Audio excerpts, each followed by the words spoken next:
Hello and welcome to another episode of Father and Joe. I am Joe Rocky here with Father Boniface. And Father, today I want to talk about something that I think that a lot of people take for granted themselves. And I went through a recent exercise. In fact, I'm actually kind of still in the middle of doing this exercise of laying out, well, what exactly have you done in the last 2 years? And when you sit back and think about that, you have some obvious big ticket items. I went to work, I went on vacation, the stuff that took planning or that you do in your regular everyday life.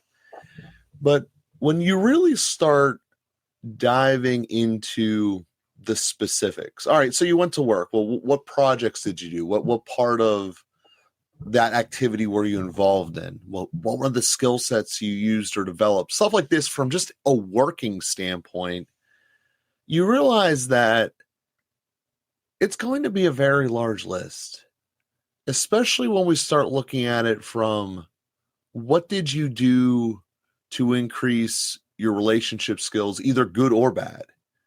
I blew up when I was playing an online video game, and every time I go on there, I feel that it's just natural to be condescending to everyone I'm playing with, or I went out of my way to avoid this person because they were mean to me, or I don't like the way they responded, or whatever the case might be in the negative sense.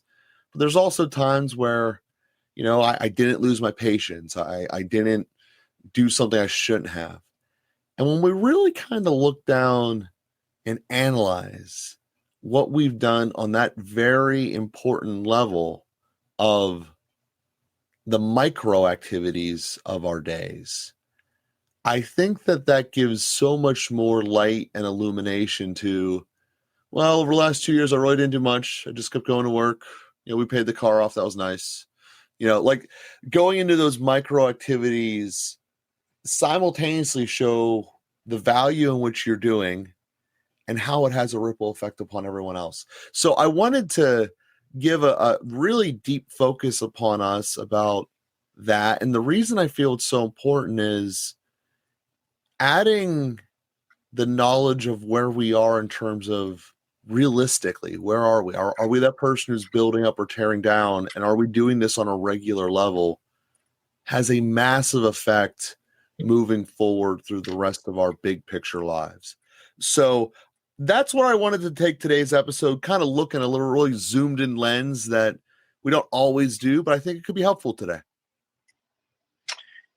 Yeah, yeah, I think it's a nice setup. I think as I listen to you, Joe, and then I think true to what you're saying, and then also shifting it into a space I've been thinking about a lot. Uh, it's around understanding our lives as a story, and then I like how you describe the macro or the micro level of that, and the way that we tell our story. And you just gave a couple of examples of how we could do that. Nothing much has happened in the last 2 years. I have the same job. I have the same family. It's interesting, in fact, when you just ask people like, what's new, what kind of answer they give. And it's Mm-hmm. related to what you're saying. Do you talk about the repair that you just made to the roof of your house? Or do you think in terms of, well, I have the same job, my family's still intact, all of the big ticket items, the big rocks are all still in place. And so basically nothing is new. And how you look at that or how you frame that really matters. And all of that is in the realm of story, I would say, how we tell our own narrative and and how we understand our life and the meaning of our life. Um, I think I have this window up here. Yeah, there's a teaching of Pope Francis, Gaudete et Exsultate. It's on holiness, and I really love what he says here. He says, um, a Christian cannot think of his or her mission on earth without seeing it as a path of holiness, for this is the will of God, your sanctification. Each saint is a mission planned by the Father to reflect and embody at a specific moment in history a certain aspect of the gospel. And then he has some really beautiful things to say about that. And he comes back around to say, may you come to realize what that word is, the message of Jesus that God wants to speak to the world by your life. Let yourself be transformed. Let yourself be renewed by the Spirit so that this can happen, lest you fail in your precious mission. The Lord will bring it to fulfillment despite your mistakes and missteps, provided that you do not abandon the path of love, but remain ever open to his supernatural grace, which purifies and enlightens. A lot of things about that. But to see your life as a mission, as a message, that God has entrusted a certain part of himself, his gospel, for my life to speak.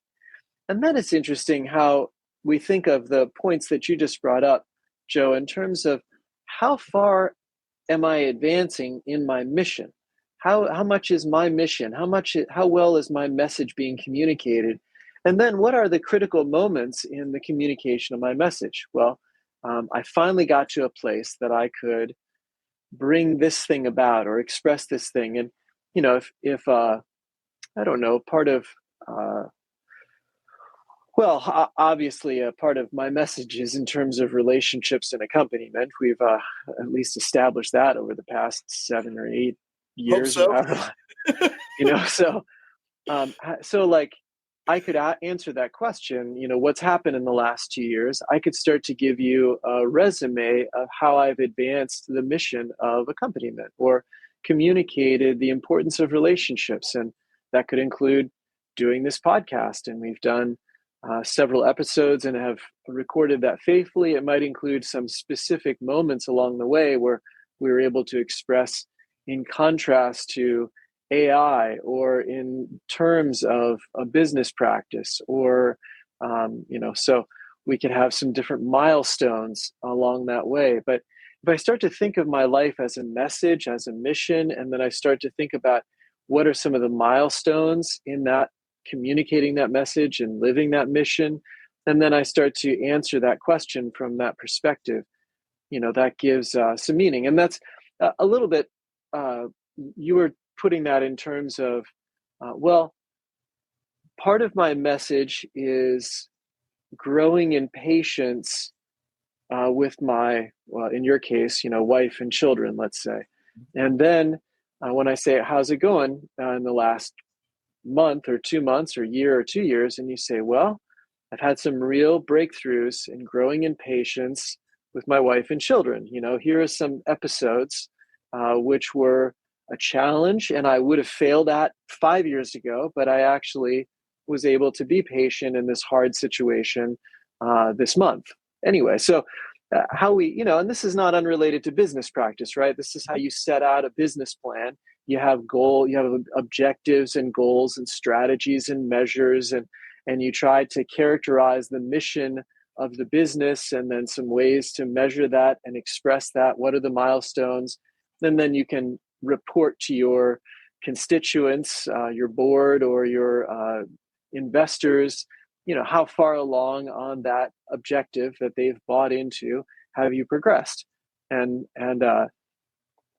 that's going to be a work in progress with a personal life, a personal mission, like it's going to be a work in progress with a business, because that mission is going to, shift a little here and there as different opportunities come up, as different problems occur, as we run into different roadblocks or those different things. So we're always refactoring a little bit, and we have to do that with our lives as well. But anyway, those are a lot of things that hopefully provide some frameworks for your reflections, and love to dive into any of that you think is useful. Yeah, no, I think that's wonderful. I mean, I obviously did this for a business context, but it's something that I do for my clients when I enter in for the consulting is, so what are all the assets you guys have? And it's so amazing how oftentimes I get the initial answers of the stuff they use every day. And then you peel back the onion and realize there's a whole lot more you guys use every day. You guys, you have a website, you have this software available, you have this, it all depends on what they're doing.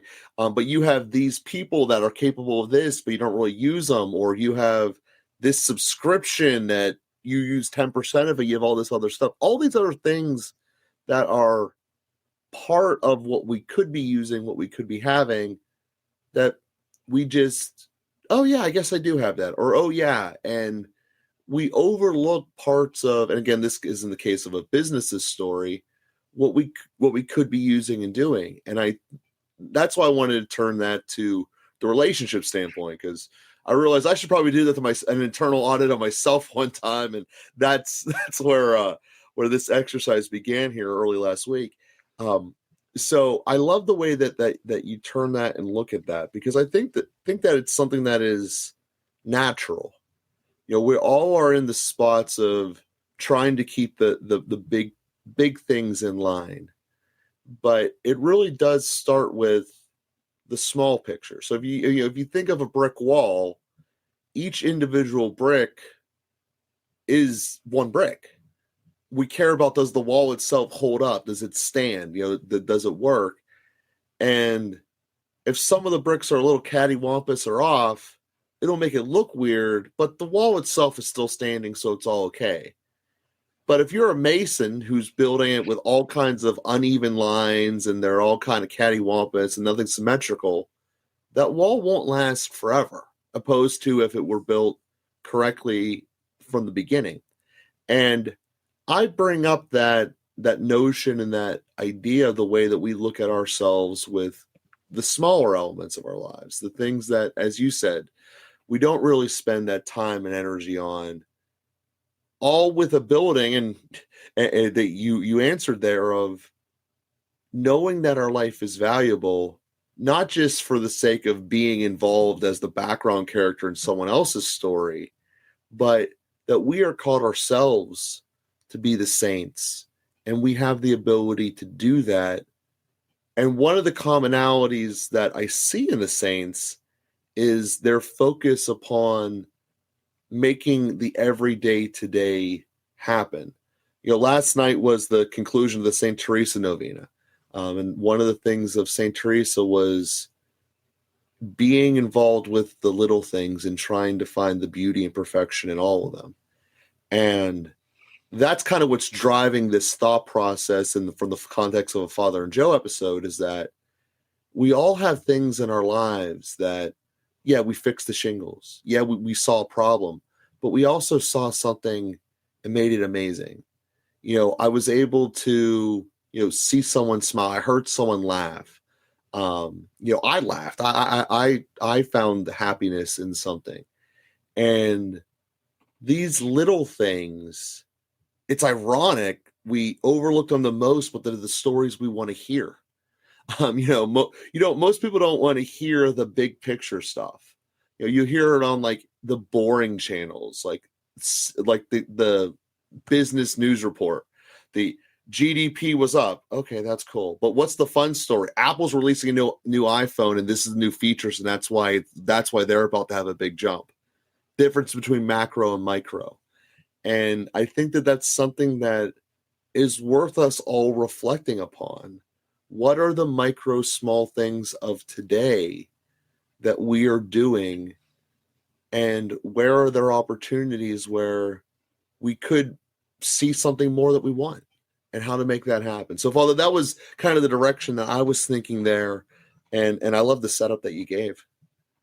Yeah, well, you're the angle with Saint Therese and focus on doing little things with great love is a little bit of a critical balance, complement to what I was saying in terms of being kind of mission focused, or seeing the meaning of my life is, well, I don't know exactly what that is. And maybe some of our listeners are like, oh my gosh, I don't know how to come up with a theme for my life. What are you saying?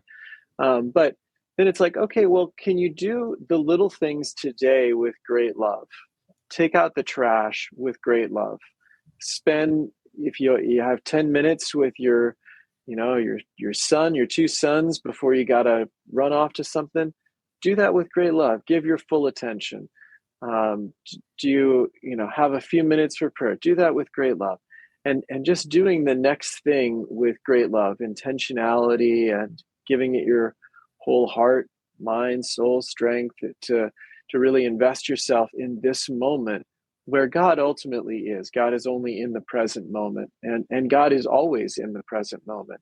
And so we can be with him now, not only with him in the future when I achieve this other goal. So that's where it's like a little bit like on a long journey, especially if you have a long straight road.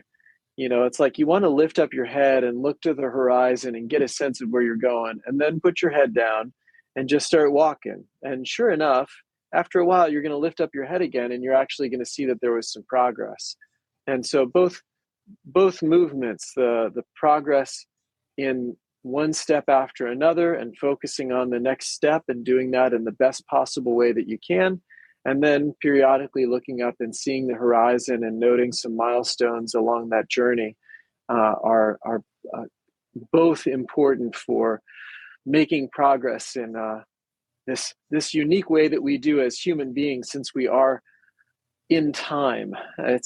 Time is such a fascinating thing, and is anyway, it makes our life different than God, I suppose. We're always allowing these things to unfold over time. But anyway, both the micro and the macro alternatingly, with the macro being guided by perhaps a bigger story than sometimes the one that we're telling ourselves. It's not just a job, not just a family, not just another day, but it's part of a mission, a message that your life uniquely speaks. On the other hand, you do that by being fully present and giving your whole heart in this moment. Yeah, and to that point, there's, even within the example there of going down a straight road, there's this thought process of, I'm supposed to know where this thing is going. I'm supposed to know how my story is going to end, or anything like that. And the answer, looking at retrospect, you always can draw straight lines, because part of the way your brain is written is you only remember the part that's the linear path that makes sense to you, or the pivot points of your story. The other details get blurred out in time. But if you're, think of it as, I can walk any direction of the 360 degrees, the direction that's pointed by the great love, and the great love and care and attention of what you can do in today, will be pointed in a direction of holiness. And it might not seem like it. Like, I'm carrying out the garbage. I'm paying a little bit extra care to make sure it doesn't drip on the way out the door, and that when it gets to where it goes, it actually can be easily, removed by the garbage man, so they don't rip the thing up and have the whole contents on the street in front of my house. That is great love. You're not thinking, you're not using words. Sometimes you're doing that silently, but that still is with great love and care and attention. Well, someone go, well, how can changing actions like that repeatedly across my day change me from a direction to where I could be a saint? I could be someone that, I would be exemplified for as doing the faith correctly. It's like, because it will put you down the path where these other opportunities will arise. And that's been one of the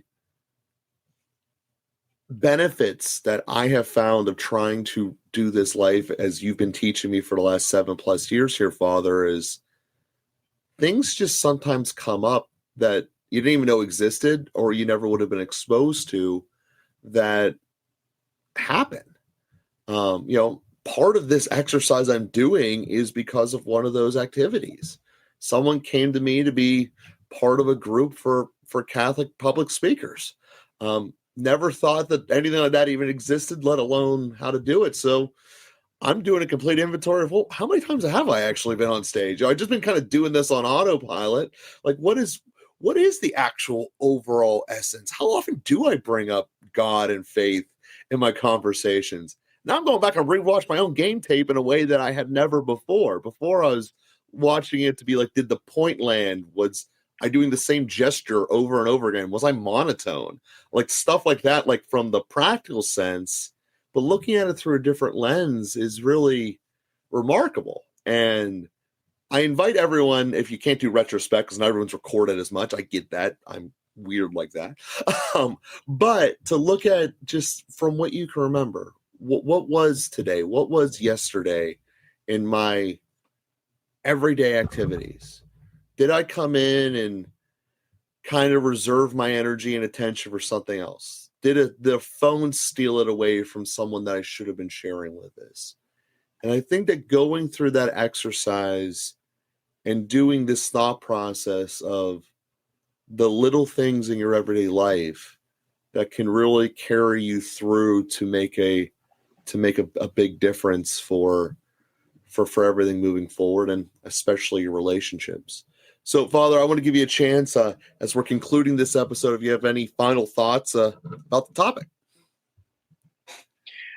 Well, I think you set us up for some really good reflections going forth from here, Joe, in terms of how we look at our lives and the way that we take stock in the little moments. Each day has progress that we can note and opportunities for improvement that we can embrace. And so each day can be a chance to begin again, and we can learn from the previous day. We can also take some steps back from time to time and try to get a bigger picture of where our life is going and what God has done through our life. What is the message that our life is communicating to the world? What part of God's love story is entrusted to me to make evident, to make manifest in this time and place? So I think those are some great points of reflection for us. And that's absolutely it. So we thank you all for listening.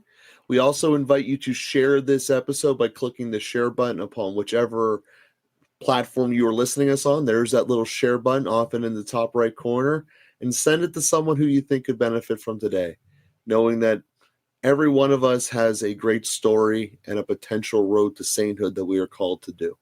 So thank you all for being with us, and we will be with you again next week.